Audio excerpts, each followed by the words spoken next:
Welcome to the Profits in Pajamas podcast. I'm Danielle D, or Coach Danni D, and I help women to create luxury brands by creating processes and tightening their branding. This is where we talk about how to build your business in a way that allows you to work with ease and enjoy your life. My happy space is spending as much time as humanly possible in my pajamas. And I want to help others to find their happy space while still running profitable businesses. So get comfortable and let's dig in.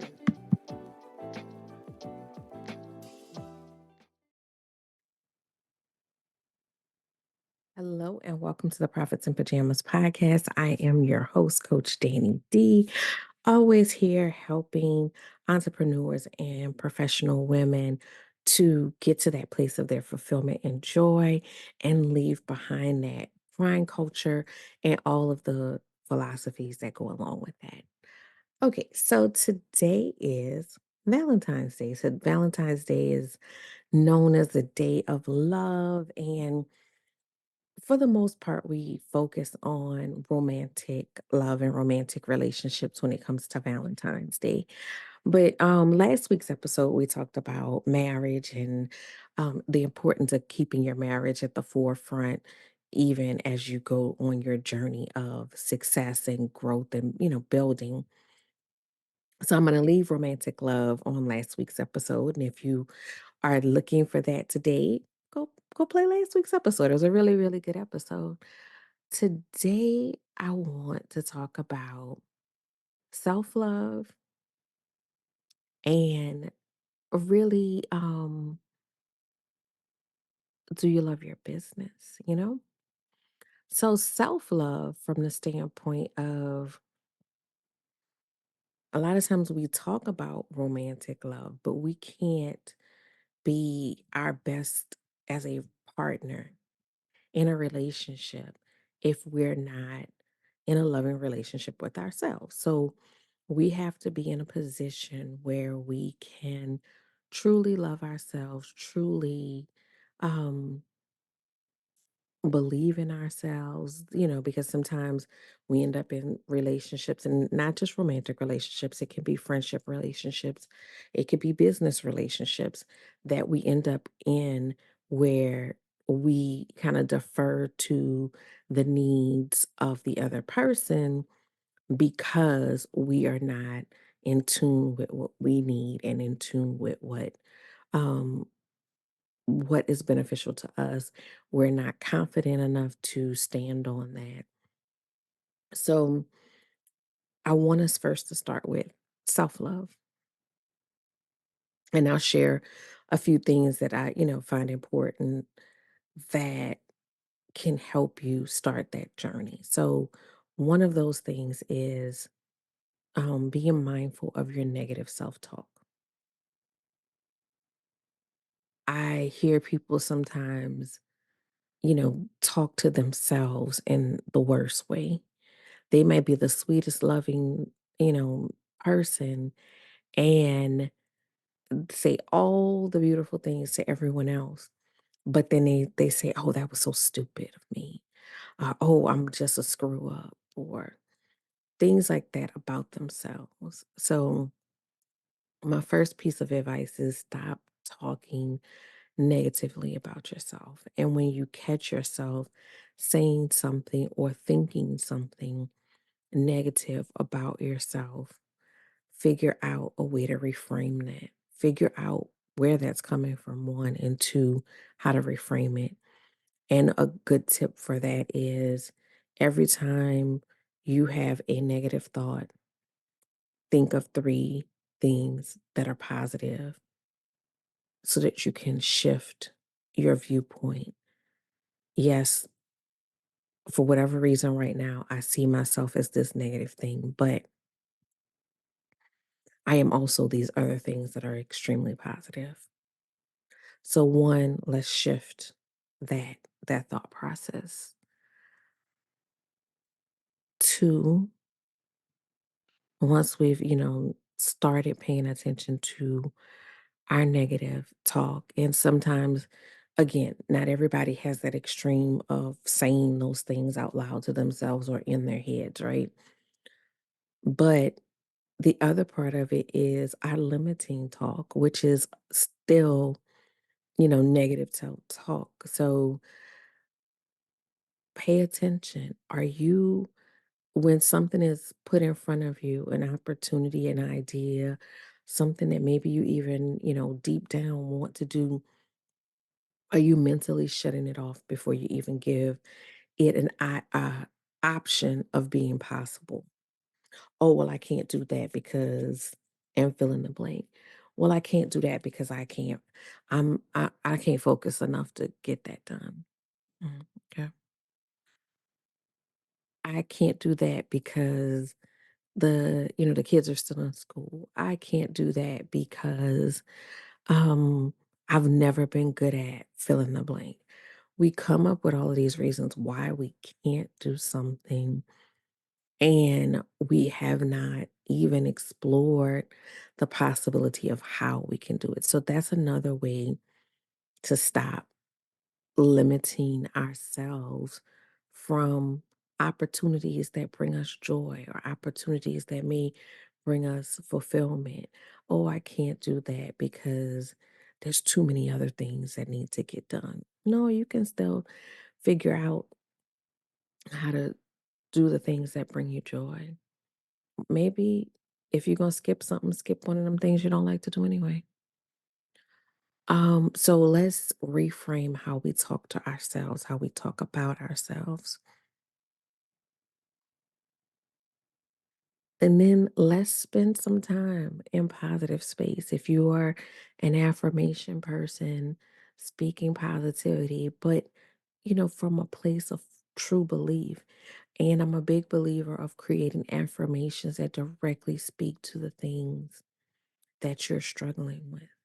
Because sometimes we will have affirmations that sound powerful, but they have nothing to do with that thing that we need to work through. Let's be honest with ourselves. And I struggle with seeing myself as successful. If that's the struggle that you have, then create or find affirmations that speak to that. Maybe you struggle with seeing yourself as beautiful. Find aspiration, excuse me, affirmations that speak to that. Exactly. But it requires us being honest with ourselves about the things that we struggle with. And I see that a lot as well. Sometimes it's clear that somebody's struggling with a particular thing, but if it's brought up, even implied, there's this, defense that comes up and we don't explore those things because we don't want to admit that this is a thing that I struggle with. Everybody struggles with something or several somethings. So it's okay to struggle, but let's work through it. Don't just hide it and push it to the back. Let's work through what it is you're struggling with. So that's the first part of it. We want to make sure we are loving us. We are loving who we are, and we are working on the things that bother us or that we struggle with. We're working through those things so that we can deepen that loving relationship of ourselves. Because a part of love is healing. A part of love is healing so that we can become deeper in that love, right? All right. So my second part is, do you love your business or your career? And a lot of us have fallen out of love with the business. And I've had my moments, so I'm not innocent. It's normal in the cycle of things because you start that business or you start that career and you're really excited because you love what. All right, sorry guys, a little technical difficulties on this end, but we're back. And so what I was saying was on the professional and career side, sometimes we go through those changes where, we went from having this love, this passion, this desire to change the world through whatever it is that we do. And after a while, we see that, changing the world may not be, as instant as we expected, or we may, go from really like being in love and having that, passion, like in the beginning part of a relationship. And then as time goes on, it takes work. And that work is not as, sexy as the fun, initial part. And because of that, we start to struggle with how we feel about it and if we are in this for the long run and, what that looks like. And so I want to invite you to reconnect with your why, reconnect with the things that you love about your business, but also look at the things that are making you not like it. Because sometimes those are things that we can address. Sometimes, if I use myself as an example, when I went through a phase where I was just not really enjoying my business, and I took a step back and I realized it was because I had stepped away from the core of what I enjoyed.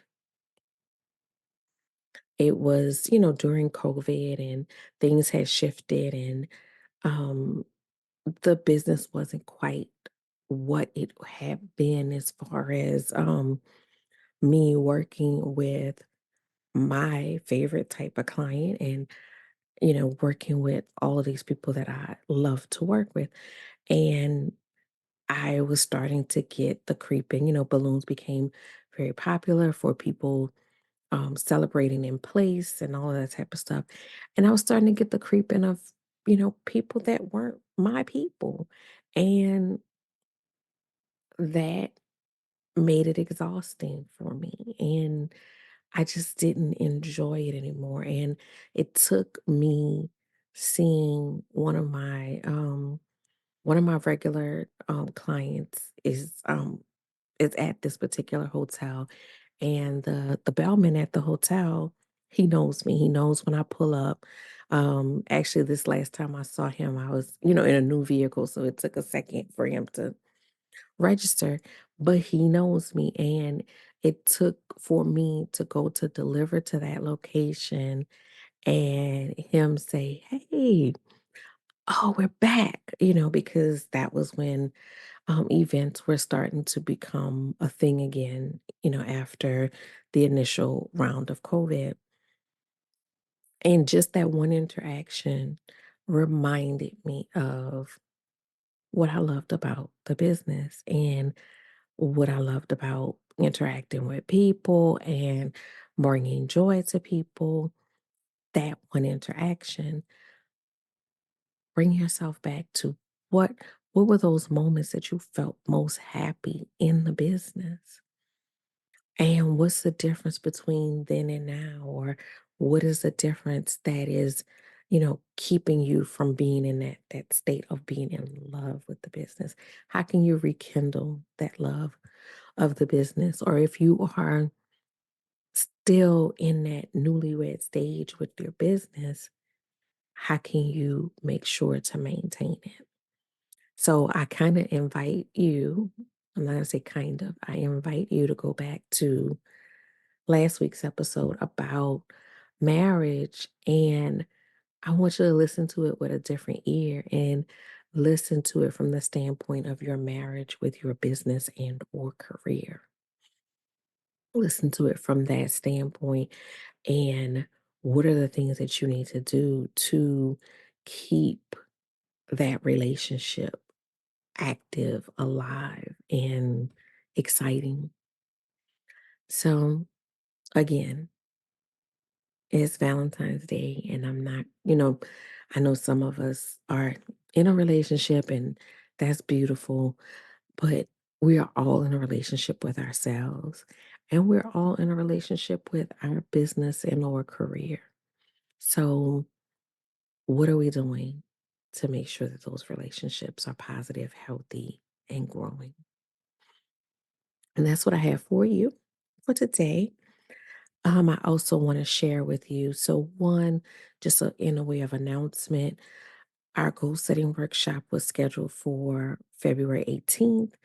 We have had a couple of family members pass, so um, I'm going to be traveling for a funeral, and um, so I had to postpone that date. I will have a new date probably before the end of today, but I just wanted to let you guys know that I'm postponing that date. If you were already, confirmed and scheduled, I will reach out to you to make sure that that new date works. And if it doesn't, we can work that out because I understand that, you signed up with the understanding of this particular date. That also applies for the execution incubator because those, the goal setting workshop was included in that, so that that date will have to shift as well.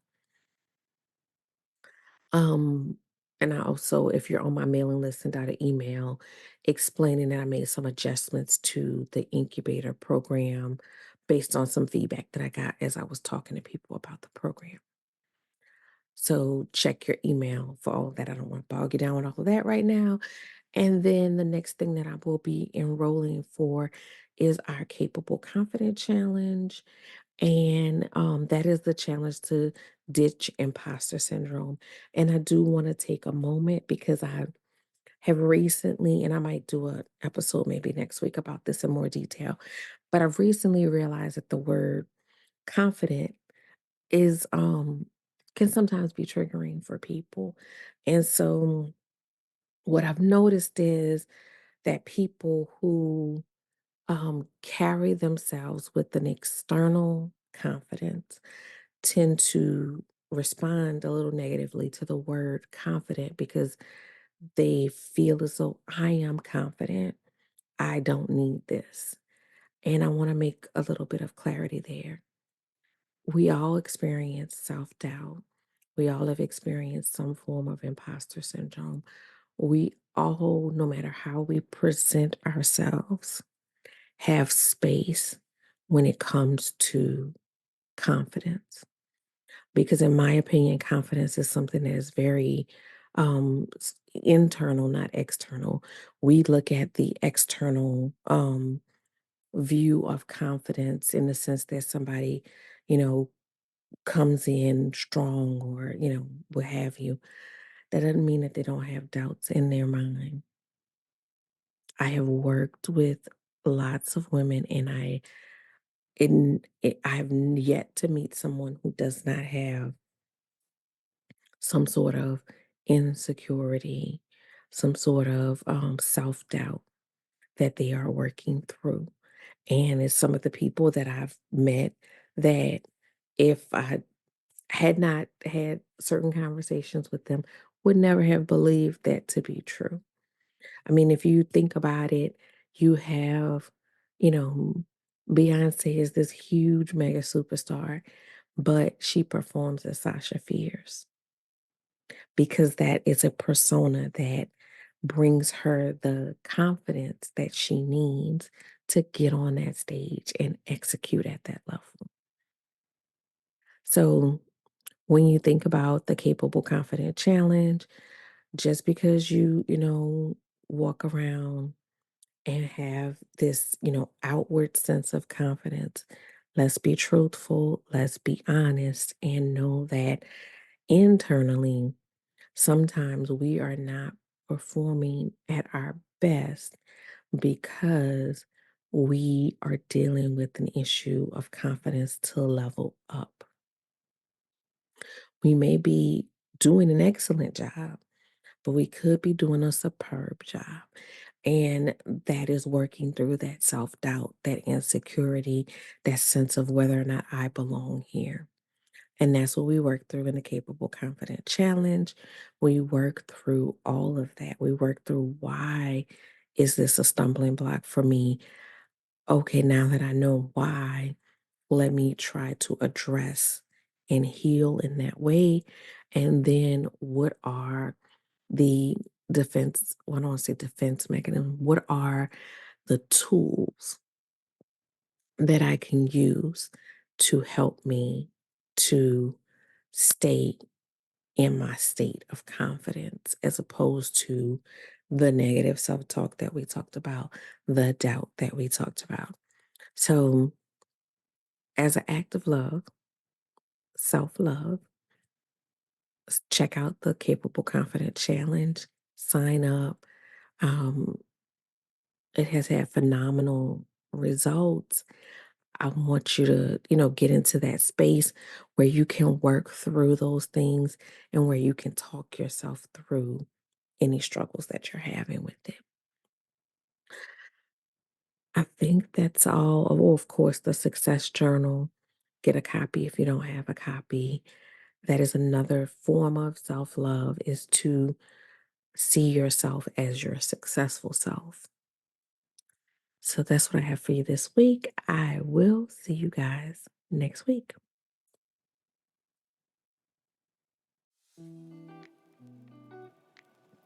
Thank you for listening to the Profits in Pajamas podcast. I hope you got some great tips to start working with ease. Want to stay connected?